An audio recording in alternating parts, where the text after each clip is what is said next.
Hey bag ladies and bag dudes, today I'm going to be talking about Craft-Tex fabric, Indigo and Aster fabrics by Barry J, the Sassafras Lane Cadence Court Block of the Month booklet.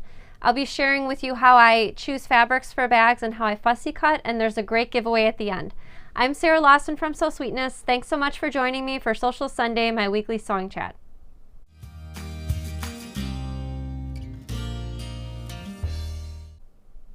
Hey everyone, thanks so much for spending your Sunday evening with me.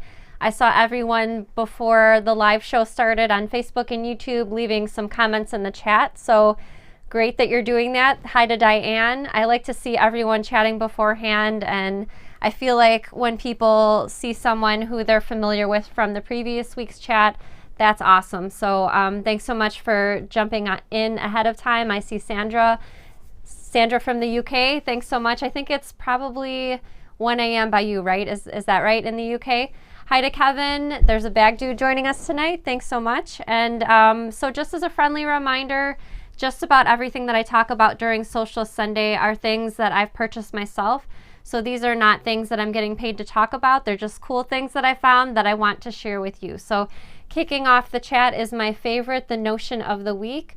I got a few emails in the last couple of weeks asking about Kraftex fabric, and as I hadn't sewn with it before, I went ahead and bought this sampler pack, and I just sewed a quick little sample with it, and I just wanted to talk to you a little bit more about this Kraftex fabric. So Kraftex is a paper fabric meant to simulate a leather-like look. So I've got this package right here, and Danny's going to show you in the close-up what colors came in this pack. So this is a sampler pack of about 8.5 by 11 inch fabrics, and so in the pack I got a light brown, a white, black, there's a light gray, and there's also a dark brown. So all neutral pieces of paper in the pack. There's a little card with some instructions and ideas for projects, and some more on the inside. So I've seen Kraftex on a few bags before, and this picture right here reminds me of what I thought I saw when I saw the Kraftex projects in the past. So the thing about this paper is you can sew with it. It can be washed, so it can be, you can get it wet. I cut out this little pocket and stitched it before the chat. So these are just two pieces of the Kraftex.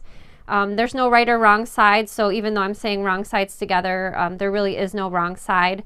When I pulled this out of the pack when I first got it, me and Danny both felt that it looked and felt like paper, so it sort of reminds me of construction paper, but a little bit thicker and for sure more durable.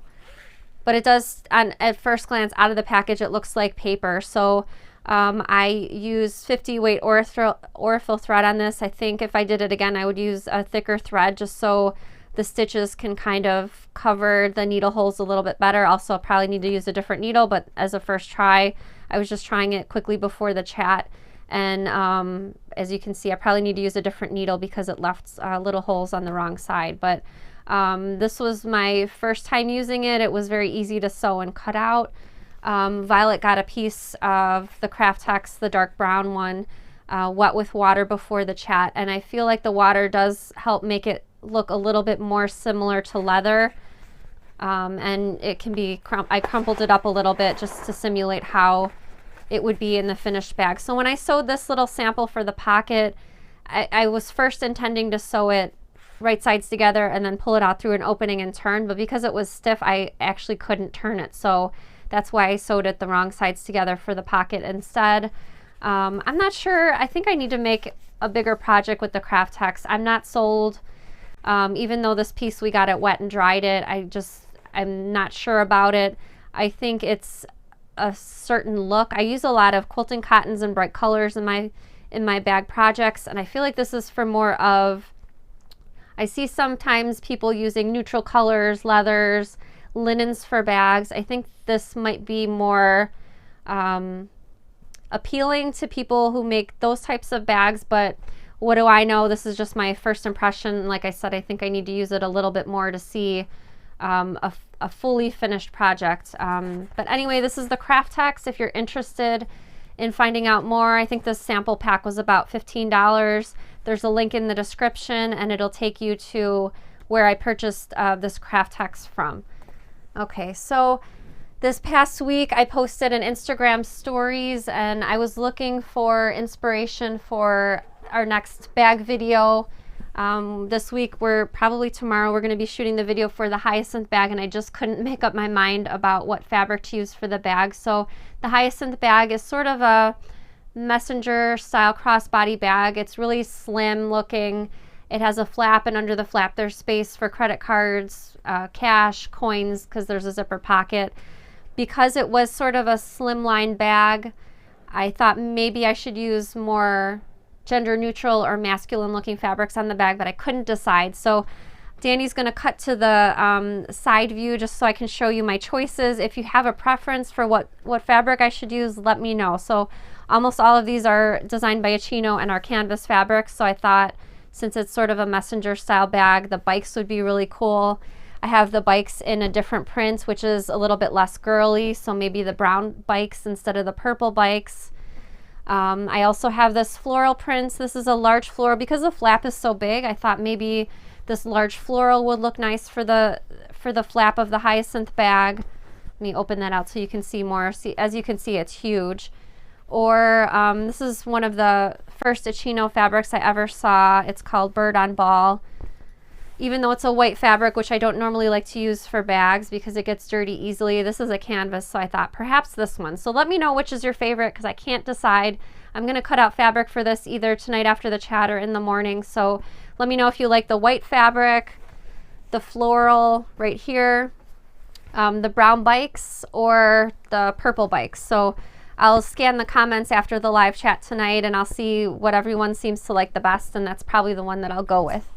Okay, so the fabric in my stash for this week is a new fabric by Barry J for Art Gallery Fabrics. So if you're not familiar with Art Gallery Fabrics, these are beautiful drape and beautiful feel fabrics that are great for not only quilts but garments as well because they have a bit of a drape and a softer hand to them.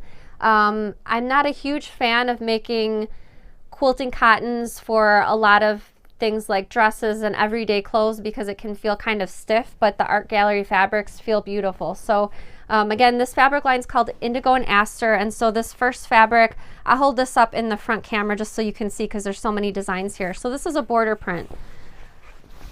So there's animals on both of the selvages and this sort of stitch-like print in the middle of the panel. So here's the other side. So lots of animals with floral garlands, if you want to call it that. So Danny's going to cut to the side view, and Barry J makes a lot of beautiful painterly looking artwork. So here's some of the animals close up so that you can see them. And I'll flip to the other side. There's a couple dogs, the giraffe.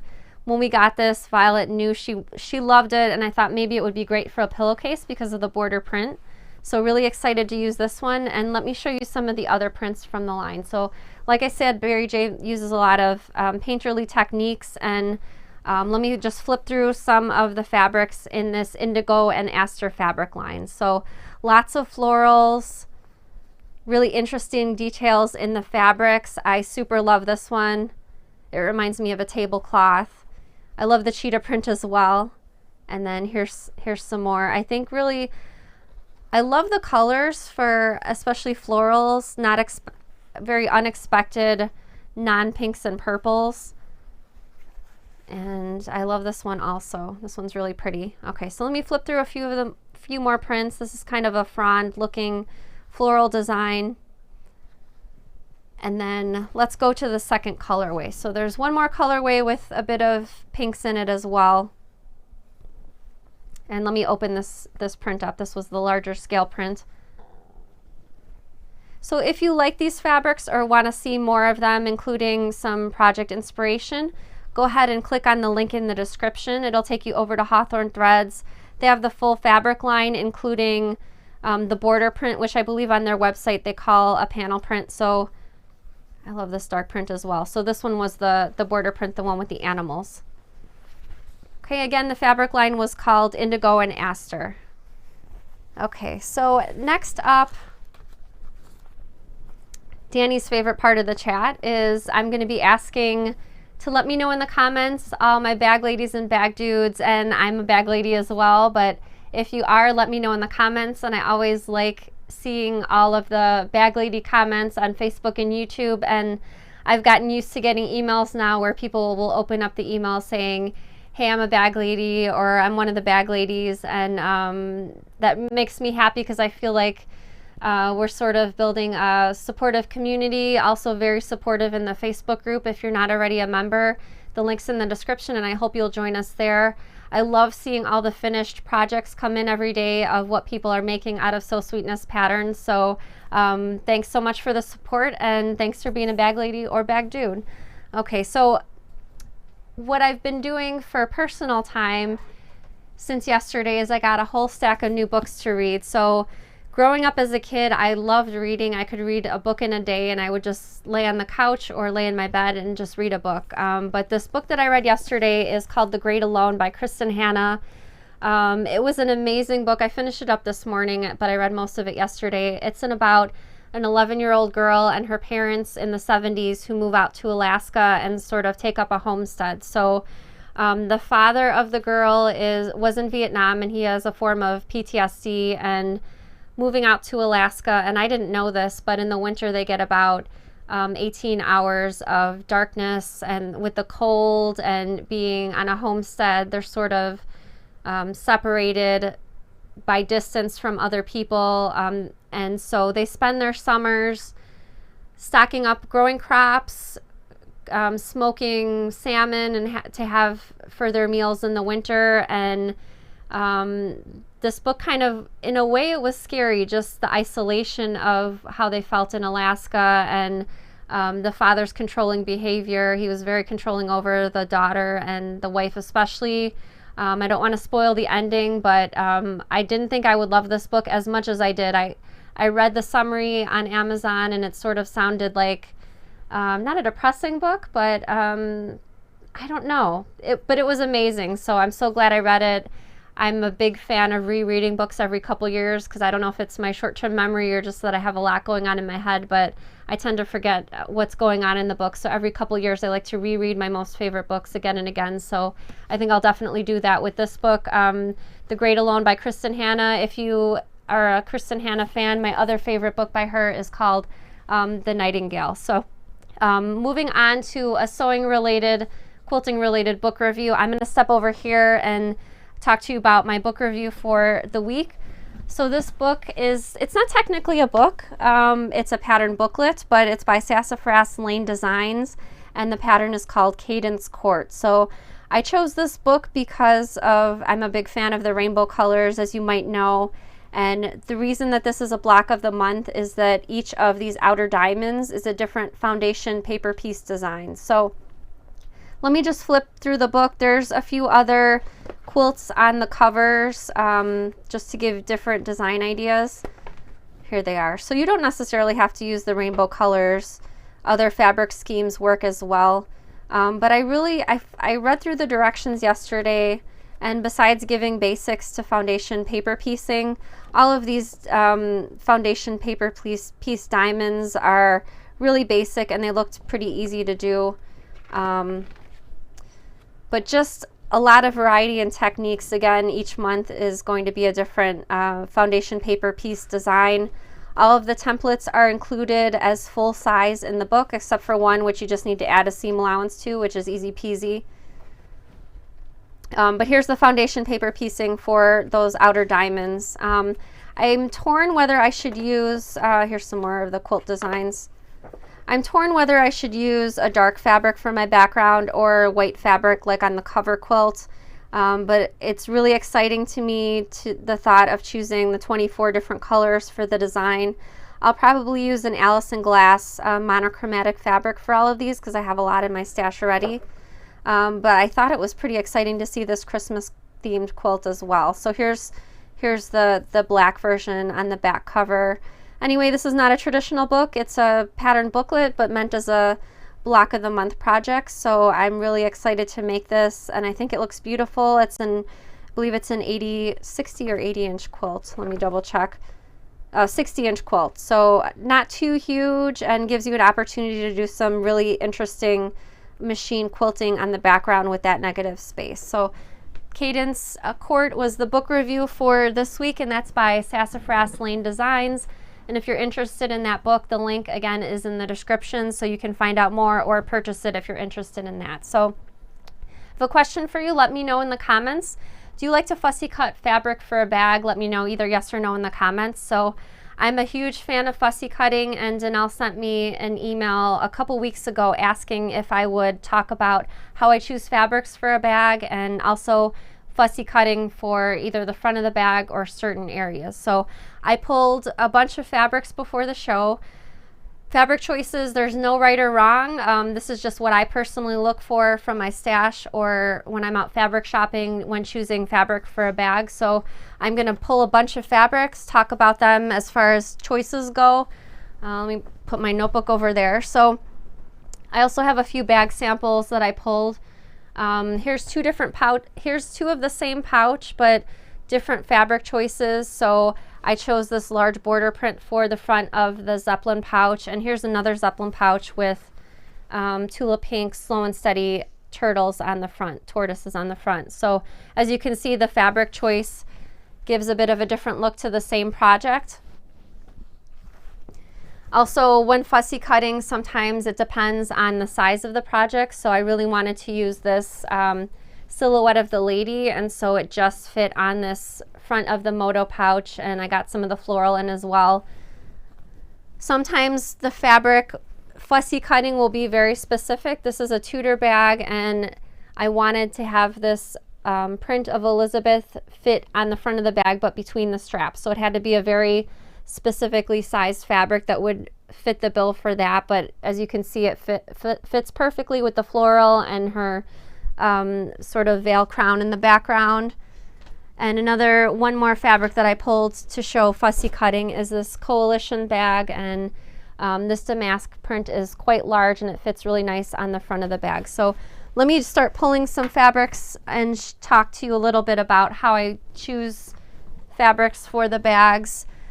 Depending on the fabric designer, and Tula Pink is one that's pretty consistent in small, medium, and large, but Tula always has a small, medium, and large scale print in her fabric bundles. So I pulled this chipper fabric bundle by Tula, and I'm going to show you in the side view some of the fabrics that are included in the bundle. Again, these are from her chipper fabric line, so I would say this one would be considered a large scale print. So this is one of the main prints from the fabric line, and this is the chipmunk. Let me pull one of the medium prints. So this is a medium or supporting print. It's a floral. It's not as big as the chipmunk, but it's still a decent sized fabric design.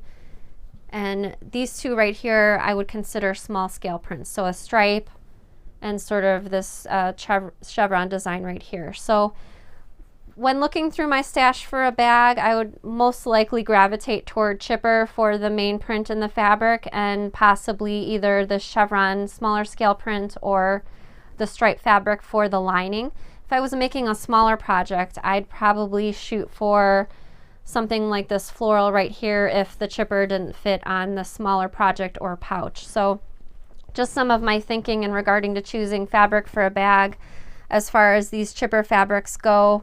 Let me pull a few more chipper prints out. So here's another one that I would probably go toward for a lining, and I've used this fox print for the outside of an exterior bag before for the Amethyst project bag. And some more florals. Again, these are more of the medium print, so these would work either for the lining or the outside of the bag depending on what look you're going for. So not every fabric designer has a wide range of different scales in their fabrics. I also like Allison Glass fabrics, and like I said before, Allison she does have a lot of monochromatic smaller scale prints, and by that I mean like one fabric with a main color and maybe some white. So this is what I mean by some of Allison's more monochromatic blender type fabrics. Some people call these blenders as well. So all of these would be great for linings. I would definitely use this one for a main print, and here's some other Allison fabrics from my stash that I'd probably consider using for the exterior of a bag. Even though this one's a smaller print, it's very graphic, so I would likely use this for the outside of a bag as well. And here's a few more from Allison Glass. These are from her diving board fabric line. And like I said, not incredibly huge prints, but still very graphic and a lot going on in the prints. And this one's got this mermaid, which is really beautiful as well. So now I'm going to pull out a stack of cotton and steel fabrics that I've had for several years. Ooh, so this is a really big stack. Obviously, I've used a lot of these since the 2 years I bought them, but these are also called blender fabrics, and these are great for lining. So I have these on hand.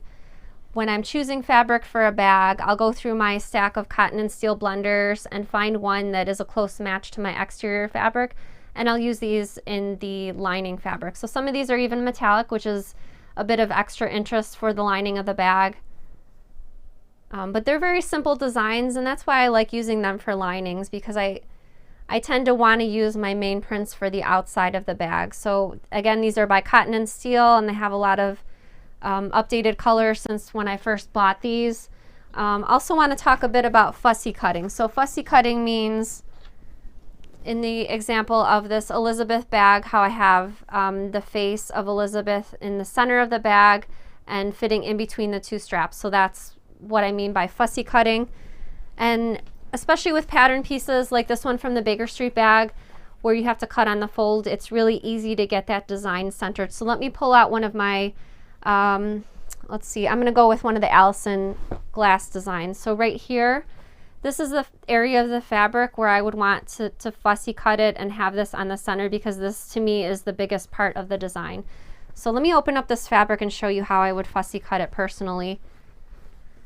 So when I'm drawing out my pattern pieces, I usually use my friction pen to draw on the wrong side of the fabric, and that's how I would cut the fabric out.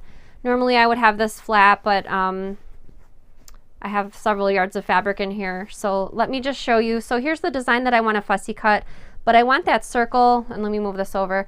I want this circle to be in the center of the bag. So that means I have to fold the fabric so the circle is centered, and a good way for me to quickly find the center is these little flowers on the top and the bottom of the sun are right down the center. So I'm going to go ahead and make sure that fold is right in the middle of where the flowers are. So they're right here. So then all I need to do is take my pattern piece out and trace it around here and make sure that this edge is on the fold, and that's just a really simple way to get it to fussy cut. So depending on the size of the bag that you're making, I look carefully at my fabrics to make sure that they're not too small or too large for the bag. So Danny's going to switch back to the front view. And again, as I said, this one I spent a lot of time making sure that this was going to be centered on the bag. As I was holding up that duffel bag, again, I'm just really mindful of, you can either look at photographs of finished bags online just to make sure that your design won't be cut off by either straps. In the case of this bag, it has tabs, so not too much is obstructed by the straps, but just be mindful of what else is going on in the bag, what part of the design might be cut off by straps, pockets or handles or other things. So for example, if this one had a pocket right here, in the case of the Elizabeth, I wouldn't want her head chopped off by the pocket. I'd make sure the design is centered but further down to avoid the area of the pocket or what have you. So just a few tips about fussy cutting for bags. Obviously, it's just a personal preference, and this is just what I like to do. Some people like using more neutral looking fabrics, solids, or even smaller prints, and that's for sure okay as well. For some reason, I'm just a big sucker for like the largest scale print in a fabric line like this one right here. So just my thoughts about fussy cutting. Hope you enjoyed that little chat about fabric choices and some of the fabrics and why I purchased them. Before we get to the giveaway today, first I wanted to ask you, we're having a challenge for the month of April. So if you haven't seen any of our chats for April yet, the challenge is I'm working on a crossbody bag in 2 different sizes, but one of them will be for sure small. Our challenge goals are for the month of April for all of our live shows, if we can hit 100 shares on Facebook. And a share is just, if you're watching on Facebook, just hit the share button and share this video with your other sewing friends. So our goal on Facebook is to get 100 shares. If you're watching on YouTube, our goal over there is 500 likes. So to like this video, you just need to hit the thumbs up. If we hit our goals for every live show during the month of April, that crossbody bag pattern will be a free pattern and video. We'll do that after April just to make sure we hit the goals, and also we'll be working on a free video for the Kennedy bag, which is a messenger style bag with some buckle detailing on it. So if we can hit our goals, I'm really excited, and I hope we can, and then we can release that free pattern and video to you after April is over. So before we get to the giveaway, I'm going to be answering about 5 questions live. I'm sorry, I know 5 isn't a huge amount, and I'm sorry if we don't get to your question live, but if we don't answer your question live, I hope you'll join us on Tuesday, where we'll be answering a lot more questions. Tuesday's show is called Ask Sarah, and that's also at 7 p.m. Central Time. So Danny's going to put a few questions up on the screen, and I'll answer them. Any questions, Danny?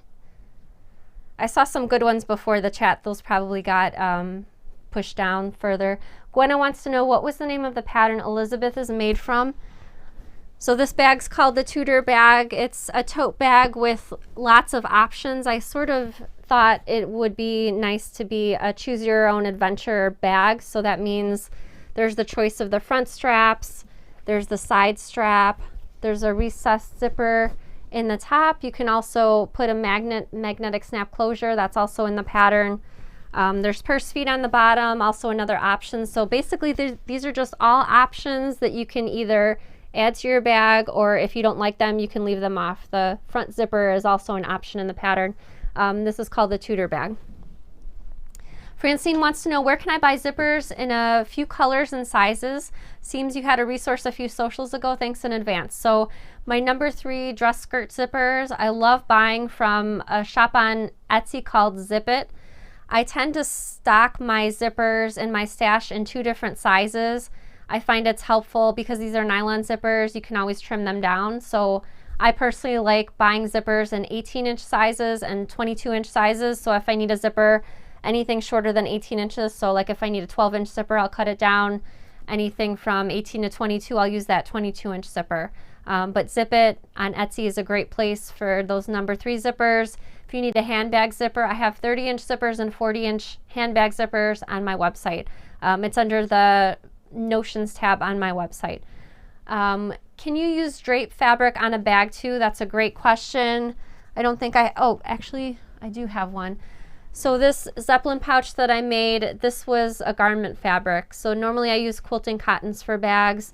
This was a cotton lawn, and before attaching this to the foam interfacing, I actually attached it to Shapeflex interfacing to sort of remove the drape and make it a little bit more structured like a quilting cotton. I've done this before with rayons as well. I made a Sublime bag and a Discotheque clutch with rayons, which is traditionally just for garments.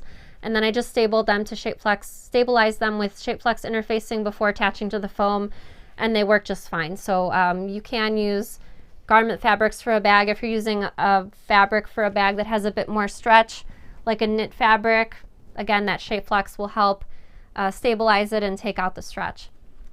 Deborah wants to know, do you have kits available?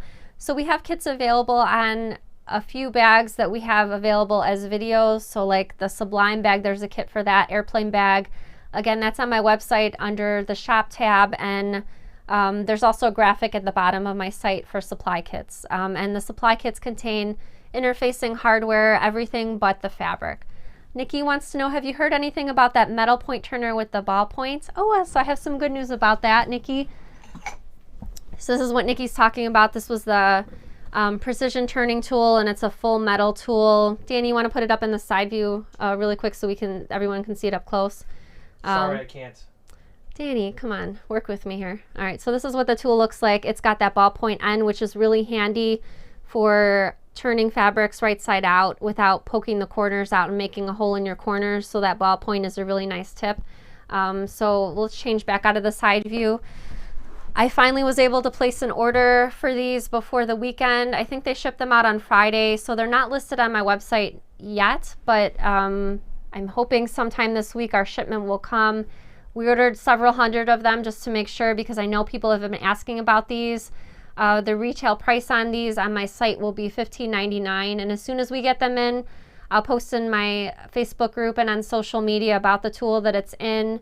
If you're interested in it, I super love this tool. I had to buy another one because Danny lost mine during a construction a construction incident.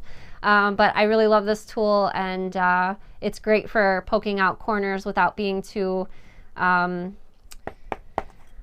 lost my train of thought here. To the point. It's amazing.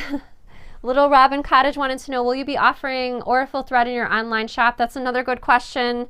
We're just waiting on, we're planning on selling Aurifil small spools in the 40 weight thread in 3 different colors in a pack, so you can try it out. Each of the small spools, depending on the bag that you're making, each small spool can make about 2 to 3 bags, which is really nice. And our packages will include a white spool, a gray spool, and a black spool. So depending on what fabric you're choosing, one of those colors should work with any fabric. I commonly use white, but anyway, we're just waiting on the gray spools to arrive, and then we'll be listing those on the website. I think we'll be selling those for $15, so close to the price of this tool as well. And again, we'll post on social media and let you know as soon as we get the Aurifil in and this precision turning tool. I'm really excited that we were finally able to get this. Anyway, love this tool. All right, so the giveaway for this week is for, and let me push over here and grab them, 4 rolls of cork fabric. So in the giveaway package, I've got black roll, charcoal, a damask print, and on the end here we've got a brown cork with metallic gold. So one lucky winner will win this prize. I'll choose a winner at the end of the day this Saturday, and all you have to do to enter the giveaway is let me know the answer to my question, which is, do you snack when sewing? So just let me know your answer. If you do like to snack, maybe what you like to snack on. So when I'm sewing, I often forget to eat. I don't know why. I think I'm just too caught up in the project. But when I sew at night, I like to have a bowl. I know it sounds weird, but I like to have a bowl of cereal while I'm working. So I'll take a break, have a bowl of cereal, and then come back. Danny likes to have drinks and things in here, but like in my sewing area, we have such a small space, I'm always afraid of knocking a glass over. So I don't tend to have a lot of snacks in here besides maybe Cadbury cream eggs or something like that. But anyway, let me know what your answer is to the giveaway question, and I'll draw the winner at the end of the day this upcoming Saturday. So I hope you'll join me this Tuesday for Ask Sarah. That's my weekly Q&A chat. You can ask me questions, and I'll be answering questions live. My 9-year-old daughter Violet will actually be filling in with me this week, not for me. She's replacing you. She's not replacing me, but she'll be handling all the tech this Tuesday because Danny actually has to take my son William to the dentist. He had some cavities that need to be taken care of pretty quickly, and the only appointment we could get this month was during our live show. So Violet will be filling in with all the technology this Tuesday, putting the questions on the screen, all that stuff. So she's Danny's little apprentice, and I'm excited to see how that will turn out. So thank you so much for joining me for Sewcial Sunday. I'll see you again next Sunday at 7 p.m. Central Time. Happy sewing.